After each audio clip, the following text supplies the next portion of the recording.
السلام عليكم ورحمه الله. كي دايرين؟ لاباس عليكم؟ كنتمنى تكونوا على خير ان شاء الله. كنتمنى هذا الغياب اللي غبت عليكم نعاود يلقاكم هذا الفيديو دائما ديالي ان شاء الله على خير.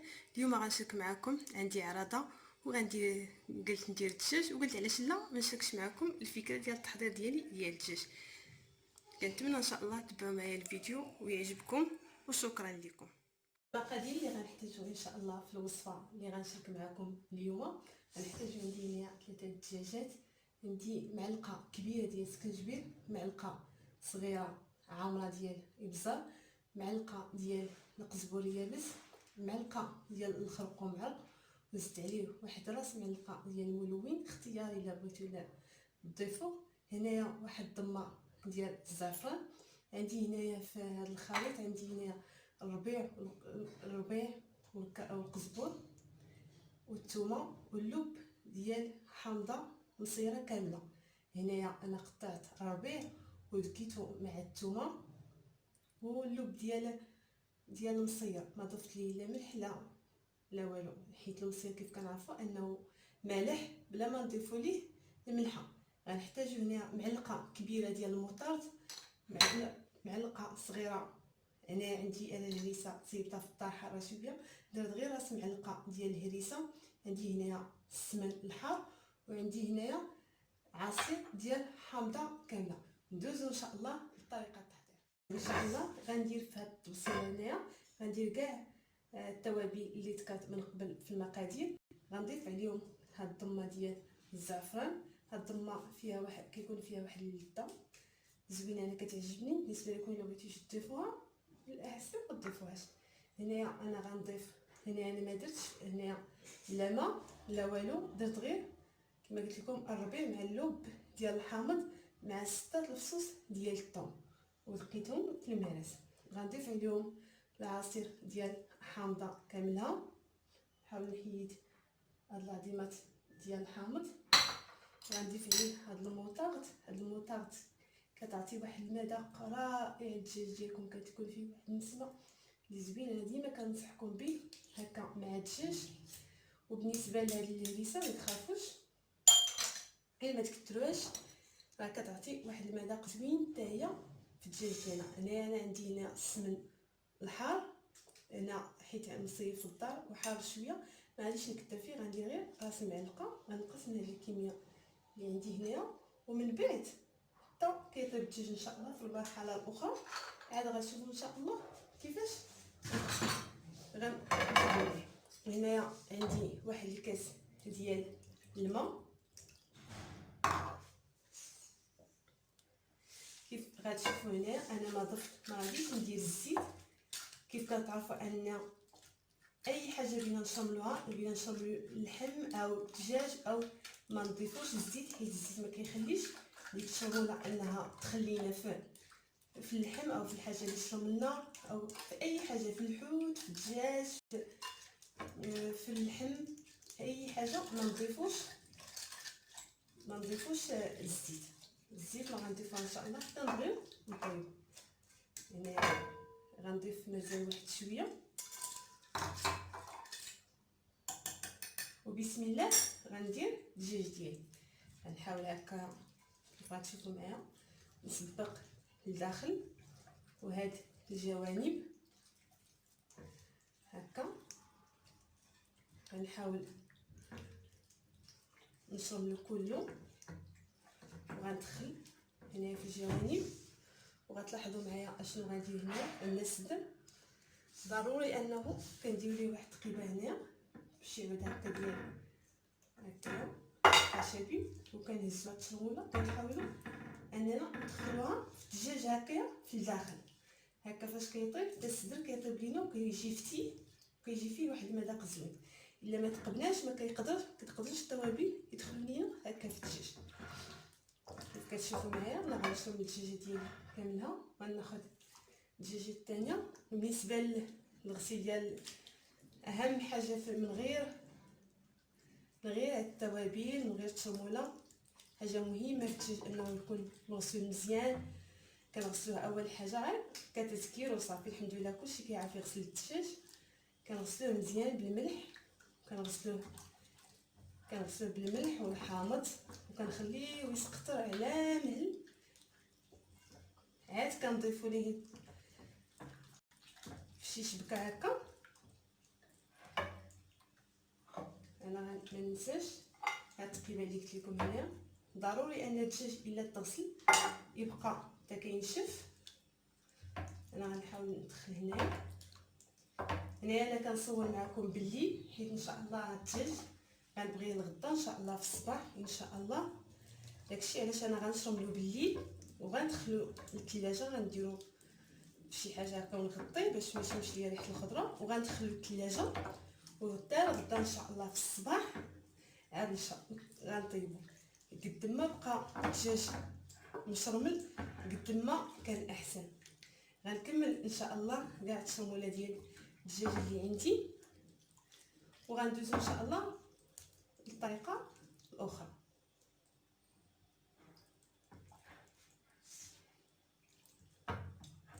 منساش دائما نتقد هاد التقليبات. انا غنكمل كاع التشرموله ديال الدجاج ديالي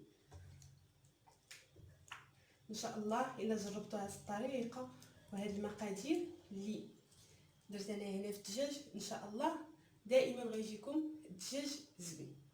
وكنشكر، بغيت ندير واحد الاضافه، كنشكر كاع الناس اللي كيسولوا على الغياب ديالي، كنشكركم بزاف بزاف، كنشكر كاع الناس اللي متبعيني، شكرا جزيلا. هاد الدجاج ديالي كله هنايا كيف كتلاحظوا، ضروري هاد العمليه ديال ندخل ليه رجيلات هكا. كناخذوا الدجاج كنجمعوه بحال هكا، نجمعوا ليه رجيلات على جوج، كنشدو التقيبه اللي كنديرو هنا. كنحاولوا دائما فاش كنكونوا كنغسلوا الدجاج ما نكبروهاش، وكندخلوا شويه كناخذ هكا، كناخذ رجيلات بجوج كندخلهم وكنخليهم يتسموا. دابا عندي هاد الدجاج ان شاء الله غنخليه هنايا هكايا، وغنغطيه بواحد البلاستيك غذائي وغنخليه عندي في الثلاجه حتى الغدا ان شاء الله في الصباح، ونكمل التتمه ديال الفيديو. من بعد ما تشرمل لي الدجاج ديالي كما سلكت معكم في الخطوه اللي سابقه، هنايا عندي الدجاج تشرمل خليته هنايا الليله كلها في الثلاجه. عندي هنا واحد 3 البصلات كبار مشلطين رقاق، عندي هنا واحد الكاس ديال الزيت مخلط ما بين الزيت النباتيه وزيت العود، وعندي هنا معلقه صغيره من التوابل الا سكنجبيل اللي زدت فيه معلقه كبيره. غير كيف غتلاحظوا معايا انا درت هنايا قريصه ديال الملحه، يعني راس معلقه صغيره ديال الملحه، حيت ملي تشرمل الشيء اكيد غيكون مص ديك التوابل اللي درت في الاول. هنايا غناخذ واحد الكاسرول اللي غتكون كبيره، بسم الله، وغندير هاد الدجاج ديالي بسم الله، غنديرهم على الصدر. غتلاحظوا معايا هنايا غناخذ هاد الدجاج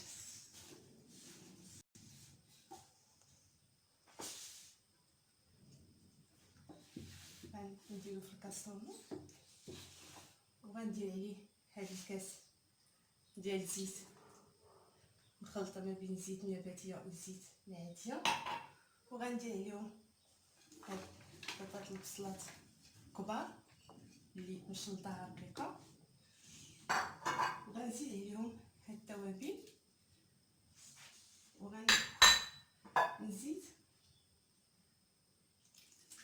هاد شويه ديال التوابل اللي بقاو هنا. هذه اللي بقات لي انا غنخلي فيها القشاوش ديال الدجاج، غنشرموهم مليح عاد غنرميهم فوق الكاسرون. بعد ما ضفت البصله وضفت التوابل، هنايا عندي القشاوش ديال الدجاج. كيف كنعرفوا ان الكبده دغيا كطيب، ما غاديش نضيفها دابا، ما غنضيفها حتى نحيد ان شاء الله الدجاج يكون طاب، ولكن غنضيف هادو العنق ديال الدجاج.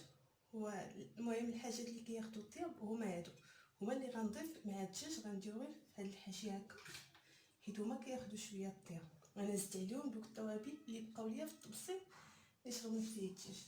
من بعد غناخذ عندي هنايا ماء دافي بسم الله، انا غنضيفو على الدجاج، غنضيف هذا الكاس عندي كياخذ تقريبا نص لتر ديال الماء. غنزيد كاس اخر ونضيفو فوق القميله وغنوضها ان شاء الله فوق النار. طيب من بعد ما طاب ليا الدجاج ديالي كيف كتلاحظوا معايا ها هو طاب، خليته خضر حقو شويه في الطياب حيت عندي الدجاج شويه غليظ. هنايا درت 2 معالق ديال الزبده مع معلقه ديال الموطار ومعلقه ديال التحميره. ومن بعد حيت كانت عندي الزبده شويه قاصحه في الثلاجه دخلتها حدايا هنايا الفران حتى دابت شويه. وغناخذ الدجاجه ديالي الاولى بسم الله، وغناخذ هكايا هذا الخليط. هذا الخليط كيخلي اللون ديال الدجاج كيجي فيه واحد اللون ذهبي اللي زوين. وغندهن الدجاج ديالي كله هكايا. غنحاول نقلب الدجاجه نسدرها هكا وغندخلها للفران. غنديرها في واحد اللاطه وغندخلها للفران كيف غتلاحظوا معايا ان شاء الله. من بعد ما غيطيب غتشوفوا واحد اللون في هاد الخلطه اللي اللون كيكون ذهبي وزوين هكايا. نتحرك باش يعاودوا يتخلطوا لينا المكونات كاملين. انا غنكمل هاد الدجاج ديالي كله ندهنو. وبالنسبه للمرقه حيدت الدجاج وخليت زدت عليها الكبده ديال الدجاج مع زيت الزيتون خضر وخليته هكايا خليته يزيد يختار ليا شويه وغنطفي عليه ان شاء الله ونتلاقاو في الطريقه ديال التحضير. بعد ما تبعتوا معايا جميع المراحل ديال الوصفه اللي شاركت معكم اليوم الحمد لله هو الدجاج ديالي طاب. من بعد ما خرجته من الفران كتشوفوا اللون اللي فيه هكا. زوقته بالشرائح ديال الحامض. وعندي هنا مريقه كيف غتلاحظوا معايا هي مريقه خاطره ومذاقها غيجي رائع. اكيد ان شاء الله نتوما الا جربتوا هذه الوصفه غتعجبكم. غنحاول هكايا